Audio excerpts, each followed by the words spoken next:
not Bobby Durkin's channel, because on here I'm not Bobby Durkin's. Because I'm not going, hey, how you doing? All that much crazy stuff. If you're brand new here, most likely you are, because it's a new channel. Please subscribe, hit the notifications. It'll let you know when I'm going live. And yeah, we're going to dive right into this, because quite honestly, I don't even have time to do this live stream tonight. I should do it tomorrow, but I just want to go ahead and jump right into it. So North Carolina and Clemson is going to play in the ACC Championship. This is going to be 8 o'clock on ABC Saturday night in Charlotte. It's going to be at the Carolina Panther Stadium. And so, once again, Saturday night, 8 o'clock, Clemson in North Carolina. Also, just for anybody who is keeping up with this will be the last time that two teams, from one representing the Atlantic and one representing the Coastal, will meet for the conference championship. As of now, they are doing away with conference division. So the Coastal and the Atlantic's going away. What does that mean? That had that happened last year, and it didn't, but had that happened last year, Clemson would have been in the conference championship yet again, and we wouldn't have had the boring butt-whipping game last year that, well, we had. But you play by the rules that you're given, and whoever takes advantage of them, kudos to them. Kudos to them. So diving right in, I'm going to talk about some things that's going on in the game, as well as some predictions, some thoughts. And I'm just going to tell you that today, while I was out running some errands, I was taking care of a few things.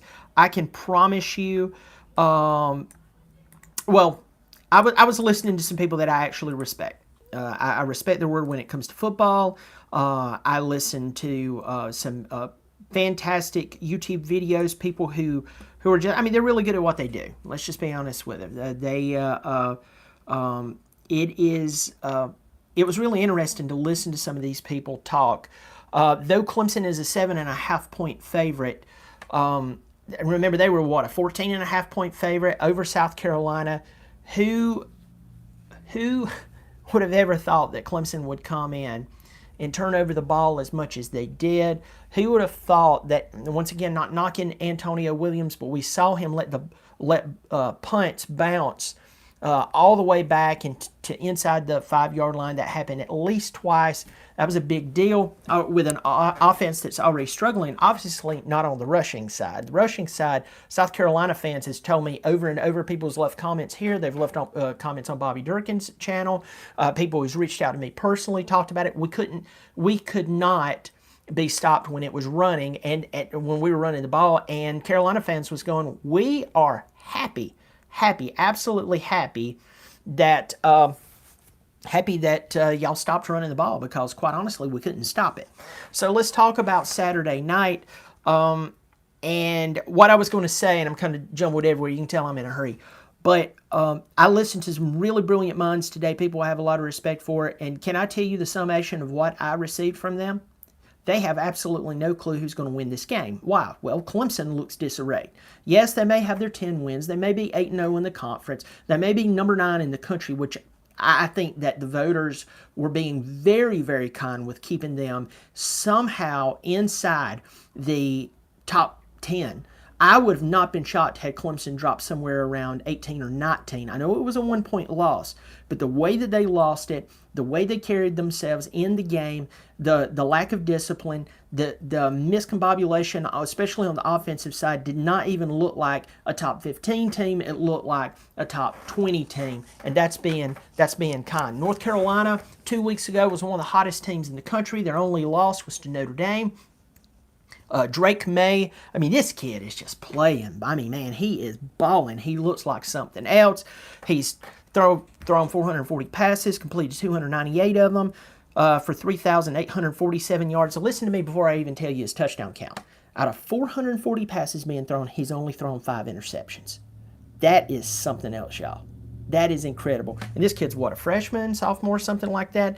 Thrown 35 touchdowns. Now, rushing the ball, he's also their leading rusher at this point. He has 629 yards rushing off of 161 carries, 6 touchdowns. So what does that tell you? Drake May, if you don't contain him, the guy's going to take off. Or if you put pressure on him and he decides to, pull it and run, or maybe extend the play, and you have to respect the ability for him to throw the football or run, the ball's in his court and he can do exactly what he wants to do.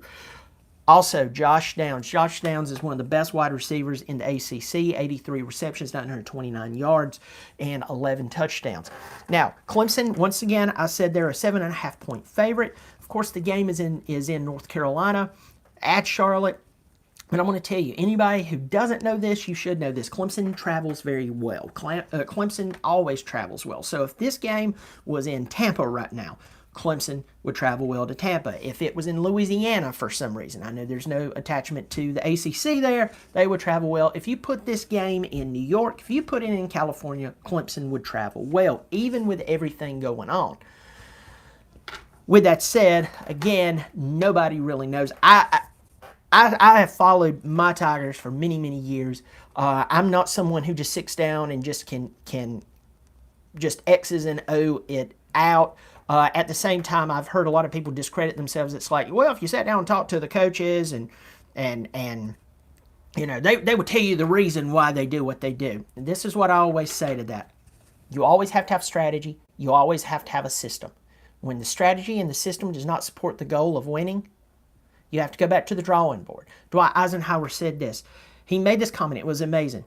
He said, plans are nothing, planning is everything. What did Izzy mean? What he meant is this.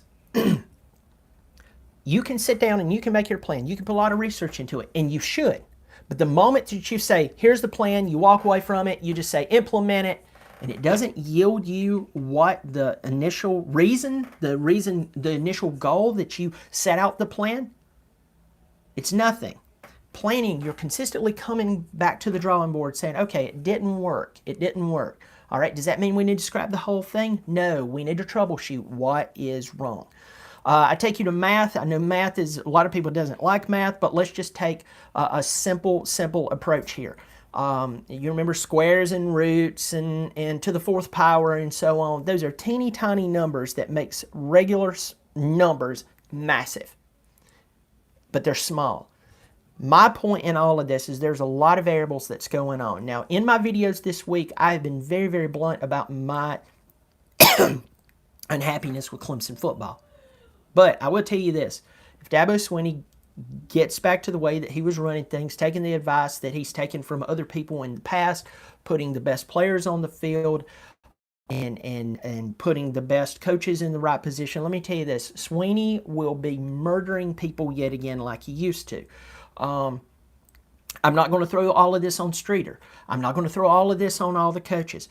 The only thing that I will step back and say, and by the way, don't throw it all on DJ either. You need to back off on that because our wide receivers are dropping passes. They're not running routes as nicely as they possibly could. Also, by the way, Bo Collins is out. Bo Collins will not be playing this game due to shoulder surgery. So our most consistent wide receiver, that is a deep threat, short threat. He's really tall. Now, Antonio Williams is fantastic and explosive. He's still a freshman. He's about 5'11", maybe 6 foot if you're being generous. Bo Collins is what, 6'3", 6'4". That is gone. One of the only big plays that we had in the entire game against South Carolina, who was it thrown to? Bo Collins. And Bo Collins pulled away, got tackled inside, what, the 10 or something like that, 20-yard line. My point is, he won't be playing. That's a big plus for North Carolina. If I'm North Carolina, I'm going to go after that. But with all of what I said just a second ago, the big thing for me is that we cannot put our finger on what the problem is at Clemson. And then, of course, the defensiveness of Swinney, I understand it. He's a championship coach, has 2 rings. He makes a lot of money. At the same time, it just does not, we're just not seeing. This is year 2 of bad offense. This is year 2 of not Tiger football. But we'll leave that to the coaches that make way more money. And even if they lost this game, lost the bowl game, and the next year lost the majority of their game, all I'm going to say, he'd still make $10 million. So he wins, we lose, and quite honestly, we're supposed to be happy about it, and that's what I'm getting out of Clemson. So, just don't say too much. That's what I'm understanding, and, keep buying the tickets and keep going to the games and going. And anyway, I'm going to leave that alone. I'm just going to get back to this, and we need to see this. North Carolina is terrible at stopping the run. So was South Carolina, and South Carolina won. Period. South Carolina won the ball game. So, North Carolina can stack the box all they want to. And it they might give up 250, 300 yards to us on the ground. But if we cannot pass the ball and if we come in and we make the mistakes like we made against South Carolina and the mistakes that we made against Notre Dame, you can go ahead and take it to the bank, no matter what bank you bank at, and I can promise you, my friends, we will lose that ball game. On the North Carolina side, Drake May, even with him playing, even with Josh Downs playing, you still have to remember they are on a 2-game skid. Now, losing a rivalry game to NC State is kind of understandable to a point because it's a rivalry game. Now, I don't want to give too many excuses to that, but a rivalry game can bring the best out of one team and make them push forward. On the other hand, they lost to flipping Georgia Tech. Georgia Tech is a team that's waiting to find. In fact, I think they hired a coach this week, and wouldn't you know it, they didn't hire Deion Sanders. Isn't that funny? They didn't go after him. I said that was most likely not going to happen. He would want to go there and take over that, and they took over. They had somebody else take over the program. Good luck to him. But North Carolina, the big thing for North Carolina, if I were them, I would still stack the box. If I was North Carolina, I'd put 9 in the box and dare Clemson to throw the football. I would dare them to throw the football. I would say, hey, we know what you're really good at, what you're really comfortable with. You have 2 fantastic running backs. The offensive line's not doing bad. They've had some good things. We are going to focus on stopping the run because we don't believe you can throw it. We don't believe that we don't believe that your wide receivers are going to fight for the ball. We don't believe that they're going to run good, solid routes. Now, the caveat there is if Clemson's tight ends really get involved. Now, that's one thing we didn't see in the South Carolina game. In the South Carolina game, we saw Davis Allen targeted one time down on basically a streak. That was the interception that was thrown. Find out that DJ was hurt. They wouldn't put in somebody else. We're hearing that. I'm now hearing from someone who's close to Tim Beret said that Cade Klubnik's been throwing a bunch of interceptions in practice. So I guess we're going to have to go get another 5-star quarterback and probably not start him. Probably need to go get another 5-star quarterback because what we're finding out is all the 4- and 5-star athletes that we have recruited in supposedly is not really that good.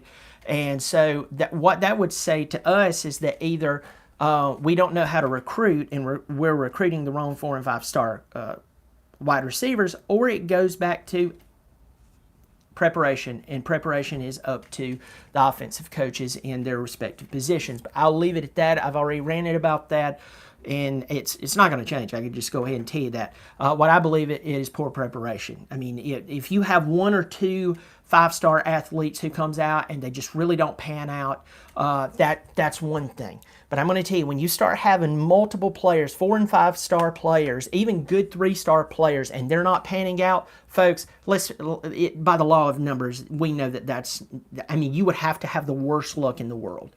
So I really don't buy into that, but, go figure. Y'all believe what you want to believe. So if I'm North Carolina, I'm going to make them throw the football. I'm going to make them throw the football. I'm going to make them throw the football. I would just play this game as though I was playing somebody, say, like Army. Now, of course, we don't run that style, but I'm just telling you, I would definitely just come into this game as though I was playing one of the military academies and just lock and load, 8, 9 people in the box, dare them to throw it. Heck, go cover 0. It worked for South Carolina. Why wouldn't it work for North Carolina? So come in and do that. If I'm Clemson, here's what I would do. Feed the ball to our running backs. I would stop running DJ as much. I would make the RPO pull for him, especially if you're not going to put Cade in, because here's the thing. Love him, hate him, believe in him or not, once again, I don't believe it's DJ's fault, but I'm just going to say this.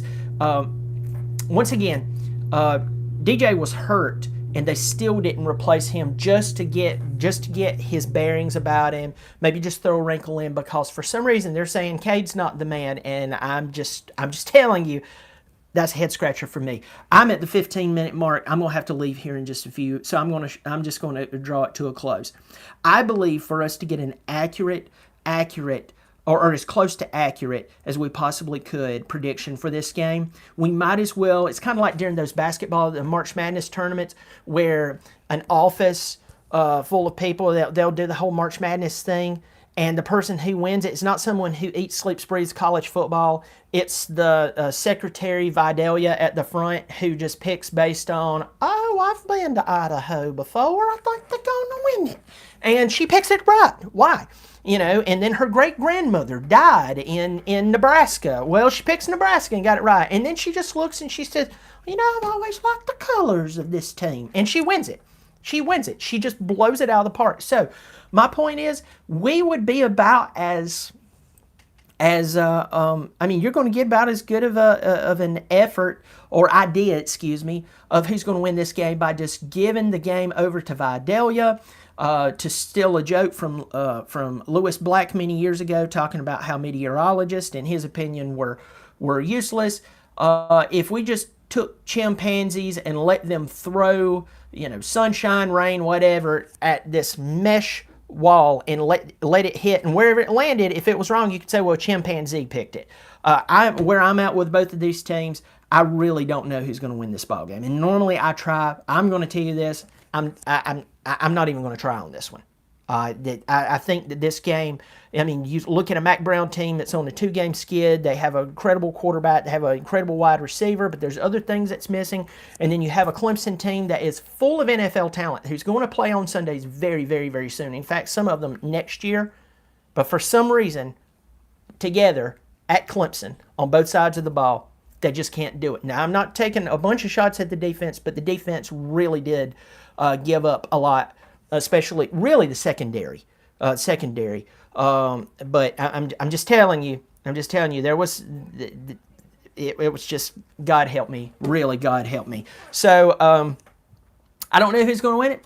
Take your guess, put it in the comments section. Pass this along to anyone who likes either team, hates my guts, whatever. Hit the subscribe button if you want to support the channel. I'll be putting a link in there a little later. You can donate as little as $1, or if you want to, you know, I don't know, pay for me a cruise to somewhere really, really nice. I won't stop you. All right, I'm Bobby Durk. I'm not Bobby Durkin. I'm not Bobby Durkins. Either way, it's always good to be a Clemson fan, even when the sunshine's not shining as bright as it normally does. Go Tigers.